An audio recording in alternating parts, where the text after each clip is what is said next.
आला इंतजामिया के हुक्म से 17 जनवरी के असां पाकिस्तान यूनिटी डे तौर ते मल्हायूं था। इते नसीराबाद शहर जे भी स्कूल आहिनि उन्हनि सां गॾु जेके हिते असां रैली कढी आया आहियूं, जंहिंजो मक़सदु जेको आहे पाकिस्तान हिकु आहे ऐं पाकिस्तान हमेशह हिकु रहंदो।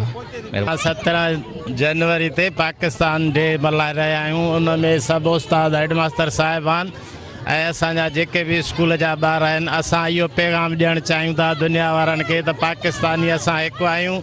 ऐं कश्मीरनि ते जेको ज़ुल्म थी रहियो आहे, 200 ॾींहं गुज़री विया आहिनि तक़रीबन कश्मीरनि ते, ऐं आलिम अक़वाम मुतहद खे चऊं था त इहो पंहिंजे जेके दौरा थियनि था इन्हनि खे इंसाफ़ ऐं आज़ादी खपे। ॿारनि समेत असां हिते पहुता आहियूं पाकिस्तान डे जे हिसाब सां, पर असां यकजुती हिते कश्मीर जे हिसाब सां ऐं सभु पाकिस्तानी पाण में क़ौम गॾु आहियूं। या इंडिया के भुल हुजे त पाकिस्तान में इख़्तिलाफ़ पंहिंजे जेको अंदरूनी मसइलो आहे, इख़्तिलाफ़ पंहिंजा हुननि जा आहिनि, पर असां इख़्तिलाफ़ न बिल्कुलु न आहिनि।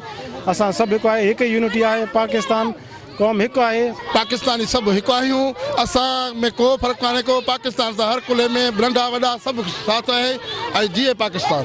असांजो प्यारो मुल्क पाकिस्तान चौतरफ़ खां ख़तरनि में आहे ऐं आलमी अमुन खे बि ख़तरो आहे।